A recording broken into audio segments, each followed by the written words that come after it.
तो dragon ball जी में Saiyan saga के अंदर पहली बार जब गोकू अपने भाई रेडिक्स को मारते हुए पिकोलो की स्पेशल बीम कैनन से मर जाता है एंड मरने के बाद जब वो किंग यामा के पास जाता है एंड देन वो प्रिंस वेजिटा एंड नापा जो कि अर्थ को डिस्ट्रॉय करने के लिए आ रहे थे उनसे लड़ने के लिए एंड स्ट्रॉन्ग होने के लिए किंग काय के पास जाता है। तो ये वो सबसे पहला टाइम था जब ड्रैगन बॉल सीरीज के अंदर गोड्स का इंट्रोडक्शन होता है एंड देन जैसे जैसे सीरीज आगे बढ़ती है देन सेल सागा के अंदर ग्रैंड काय एंड टूर्नामेंट सागा के अंदर सुप्रीम काय का इंट्रोडक्शन होता है। एंड अभी तक हमें गोड्स के नाम पे सिर्फ काइस के बारे में ही पता चला था जो कि गोड्स के नाम पे कुछ ज्यादा स्ट्रॉन्ग नहीं थे क्योंकि सुप्रीम काय को ही हमारे तीनों sense Goku Gohan and Vegeta ने सरपास कर दिया था। लेकिन गोड्स की कहानी पूरी तरीके से चेंज होती है ड्रैगन बॉल सुपर के अंदर जब पहली बार एक गॉड ऑफ डिस्ट्रक्शन का इंट्रोडक्शन हुआ था जिसका नाम था बीरस एंड हम उस समय वीस को बीरस का नौकर मानते थे। एंड इस नए गॉड ऑफ डिस्ट्रक्शन बीरस से सभी गोड्स काफी ज्यादा डरते थे एंड डरे भी क्यों ना क्योंकि बीरस किसी भी प्लेनेट को ऐसे डिस्ट्रॉय कर देता था जैसे वो प्लेनेट ना होकर कोई मिट्टी का पुतला हो। लेकिन अभी तक जो गोकू एंड वेजिटा सुप्रीम काय को बड़ी इजीली हरा सकते थे उन दोनों को बीरस ने एकदम बच्चों की तरह पेल दिया था। एंड तब हमें लगना शुरू हुआ था कि बीरस इस पूरे यूनिवर्स का सबसे स्ट्रॉन्गेस्ट गॉड एंड उसे हराना लगभग इम्पॉसिबल है। बट सीजन 2 में जब वेजिटा वीस से उसकी फियरसम पावर के बारे में पूछता है तब जाकर हमें पता चलता है कि वीस कोई बीरस का नौकर नहीं बल्कि वीस तो बीरस का मास्टर है एंड वो बीरस से काफी एंड कई गुना ज्यादा स्ट्रॉन्ग है। एंड जब ड्रैगन बॉल सुपर के सीजन 3 के अंदर लॉर्ड चांपा एंड वाडोस की एंट्री होती है तब जाकर हमें पता चलता है कि टोटल 12 यूनिवर्सेज हैं एंड हर एक यूनिवर्स के लिए अलग अलग and different god of destruction angels and supreme Kai है। एंड जब से हमें ये बात पता चली थी कि टोटल 12 यूनिवर्सेज है तब से ड्रैगन बॉल सुपर के फैंस ने इस बात का अंदाजा लगाना शुरू कर दिया था कि कोई ना कोई अल्टीमेट गॉड तो जरूर होगा जो कि इन 12 यूनिवर्सेज के ऊपर राज करता है या फिर इनको रूल करता है। एंड तभी ड्रैगन बॉल सुपर के सीजन 3 के लास्ट के एपिसोड्स में एंट्री होती है सभी यूनिवर्सेज के ओमनी किंग ग्रैंड जेनो की जो कि सभी यूनिवर्सेज को चलाते हैं एंड उनको देखते हैं। एंड जब ग्रैंड जेनो की वहाँ पर एंट्री होती है तो सिर्फ ग्रैंड जेनो के प्रेजेंस से वहाँ पे सभी गॉड्स काफी ज्यादा डर जाते हैं। लेकिन जब गोकू पहली बार ग्रैंड जेनो से बात करता है तब हमें जाकर पता चलता है कि ग्रैंड जेनो का तो दिमाग एंड दिल एकदम एक छोटे बच्चे जैसा है। एंड इस मोमेंट से ड्रैगन बॉल सुपर पूरी खत्म हो गई लेकिन हमने कभी भी ग्रैंड जेनो को लड़ते हुए नहीं देखा। लेकिन ऐसा क्यों है कि ग्रैंड जेनो कभी भी नहीं लड़ते? तो हमें पहली बार ग्रैंड जेनो एक्शन में तब देखने को मिले थे जब उन्होंने गोकू ब्लैक एंड जामासु के साथ साथ पूरी फ्यूचर ट्रंक्स की टाइमलाइन को वाइप आउट कर दिया था। बट वहां पर भी ग्रैंड जेनो ने हैंड टू हैंड या फिर कैसे भी फाइट नहीं की थी, उन्होंने बस अपनी डिस्ट्रक्शन की एनर्जी का यूज किया एंड पूरी टाइमलाइन एंड हर एक चीज को ही वाइप आउट कर दिया। तो देखिए भले ही ये बच्चे जैसे दिखने वाला ग्रैंड जेनो 12 यूनिवर्सेस का रूलर है, उनका सभी का सुप्रीम रूलर है एंड सभी गॉड चाहे इसे कितना भी डरते हैं, लेकिन अगर हम हैंड टू हैंड फाइट की बात करें तो ग्रैंड जेनो को हैंड टू हैंड कम्बैट बिल्कुल भी नहीं आता है।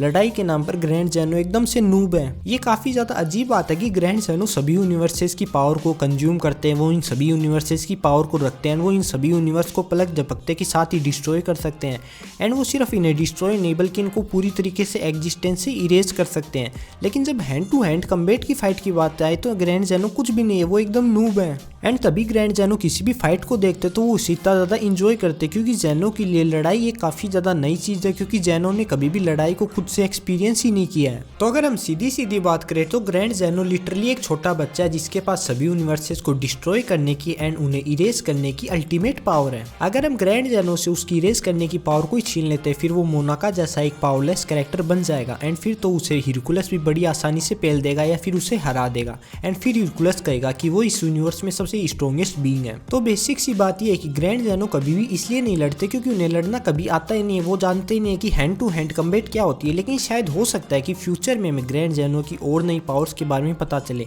लेकिन फिलहाल तो वो एक ओवर पावर्ड छोटे बच्चे जैसे ही हैं। तो अगर आपको ये वीडियो पसंद आए तो इस वीडियो को लाइक कर दीजिए एंड आप मुझे कमेंट सेक्शन में मेरी अगली वीडियो के बारे में सजेशन भी दे सकते हैं। तो मिलते हैं अगली वीडियो में, तब तक के लिए बाय बाय।